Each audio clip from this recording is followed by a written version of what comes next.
Children can use drawing as a way of expressing feelings or emotions that they don't understand, but sometimes children simply draw what's familiar to them. So if a child is drawing pictures holding hands with strangers, there might be something more going on there. This is part 3 to children's drawings with disturbing backstories. Martin and his wife are the parents of 2 children, a 6-year-old daughter and a 3-year-old son. Martin shared with me something disturbing that he and his wife had discovered recently.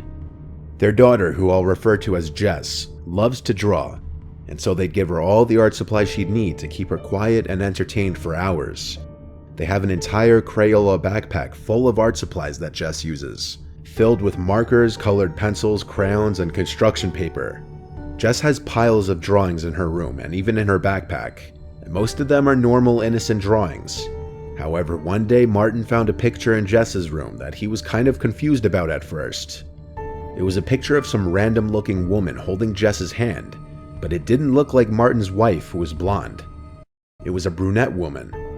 Martin asked Jess who the woman was, and she said it was the woman who would visit her sometimes. Sounds like something a 6-year-old with an imaginary friend would say. When Martin asked what her friend's name was, Jess said Lucia. This was immediately cause for alarm to Martin, so he went to show his wife the picture and asked his wife if it looked like her sister. At first, his wife said it looks like it could be anybody, but when Martin said her daughter said her name was Lucia, she gave Martin this telling look as if she immediately understood. Lucia was the name of Martin's wife's deceased sister, who died before either of the couple's children were born. The couple went to the daughter's room and asked Jess who exactly Lucia was. Jess again said, "She visits me sometimes." Trying to get more details, the couple asked what time she usually visits, and what do they talk about. She responded something along the lines of, "She visits at night sometimes when I'm drawing."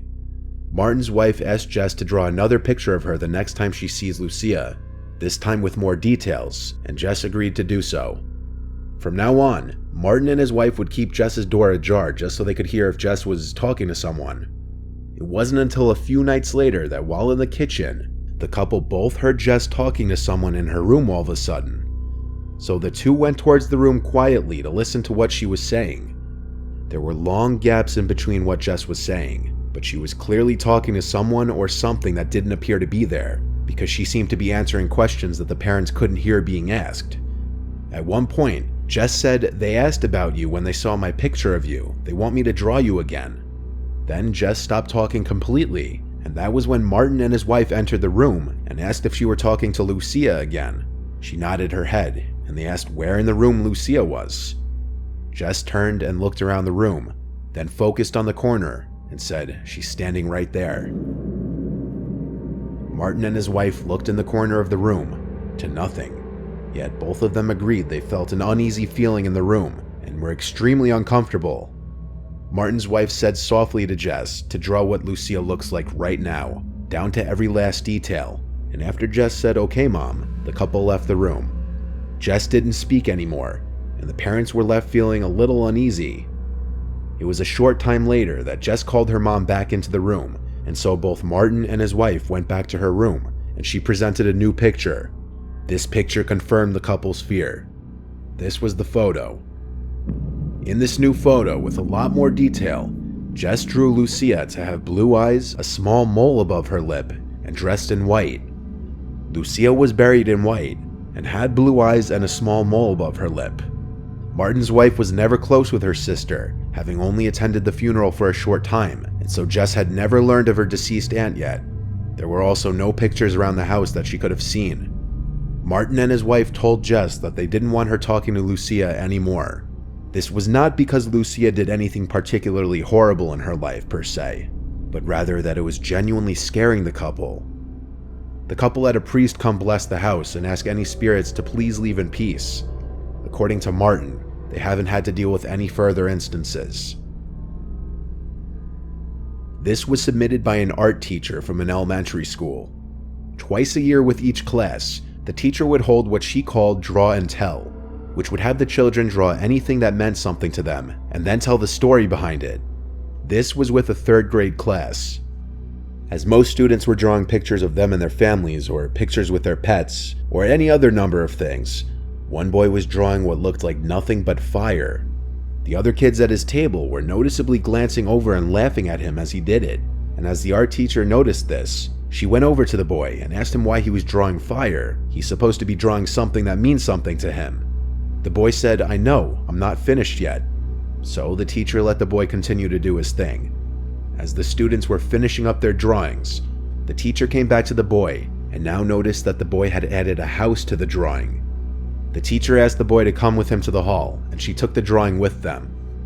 When in the hall, the teacher asked the boy why he was drawing a burning house, as this was completely inappropriate for a draw and tell. The boy replied, "No, it's not. This is the house my parents tried to burn down with me in it." The teacher was speechless and didn't know what to say. She kept the drawing and told him to take his seat, and told him we're not going to do the draw and tell. When they re-entered the classroom, she sat at her desk for a moment, fighting back tears, and eventually announced to the class that everyone would be taking their drawings home with them instead of doing draw and tell. This one comes from another parent who wanted to remain anonymous, so all names will be made up. Brad and Jane are the parents of Molly, who was 5 at the time of this happening. Molly is a quiet and well-behaved girl according to her father, which makes this story even creepier. Brad and Jane's bedroom is right next door to Molly's. The night the strange events began is when Molly came to her parents' room and said she's scared that something's in her closet. Brad walked her back to her room and showed her the inside of her closet to assure her that no monsters were in there. The next night, Molly returned to her parents' room, saying there's a monster inside her closet again. This time, Brad and Jane let Molly sleep with them, and then the following day, Molly drew a picture of the alleged monster she was seeing and showed it to her parents. Brad stated the picture admittedly creeped him out, but till this point, this all just seems like normal child stuff. Until one of the next nights, when Brad and Jane woke up to Molly crying and screaming. They ran to her room to see what was wrong, and she said, "I'm bleeding," as she had her shirt lifted up. On her back were what looked like 2 scratch marks. Molly claimed it was the monster. Brad tore the bedroom and the whole house upside down looking for anybody that could have done it. When the house proved to be empty, Brad and Jane had no choice but to assume Molly probably did it to herself somehow, either intentionally or accidentally. But as time went on, and the couple had time to think about it, the chain of events seemed too crazy to just be coincidental. While the couple had Molly ease back into sleeping alone, Molly never changed her story that the monster was the one to scratch her back. To make her feel better about sleeping alone, they moved Molly's furniture to the spare bedroom and made that one her new room.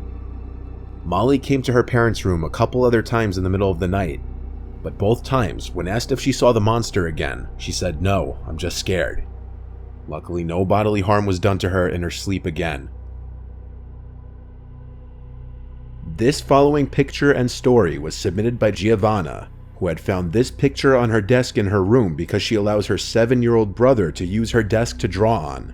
She found it strange from the beginning that her brother would leave this on the desk in the first place, because normally he would take all of his drawings with him back to his room and hide them. But since he left this one, she felt like he wanted for her to see it. Upon taking a look at it, it looked like an innocent enough family drawing done by a 7-year-old. But then tucked away in the corner is a black figure labeled the Taking Man. Giovanna left this on her desk for a couple of days before she noticed the man in the corner after looking at the drawing again. The man is on a swing, but the family doesn't have a swing set. It could just be chalked up to the child being 7, but he had never asked their parents for a swing set, nor expressed any interest in one in general. Underneath the mysterious man labeled Taking Man appears to be some object which Giovanna thought may resemble a window or some kind of door in the ground. So she went outside to go check out the lawn for any sort of door, window, anything. But there wasn't anything. A few days later, while in the bathroom, which was across the hall from her brother's room, Giovanna was washing her face when she heard her brother giggling and talking. This could have just been him playing with his toys by himself, but still, after finishing up her skincare routine and rinsing off her face, Giovanna went to go check on her brother. His door was cracked open a bit, so she looked in and saw him on the ground talking to something under his bed.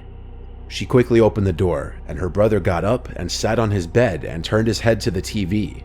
Upon asking him who he was talking to, he said he wasn't talking to anyone. Under the assumption he was just playing around, Giovanna went to sleep. The next morning, Her brother woke up holding an empty glass, asking if she could fill it with chocolate milk.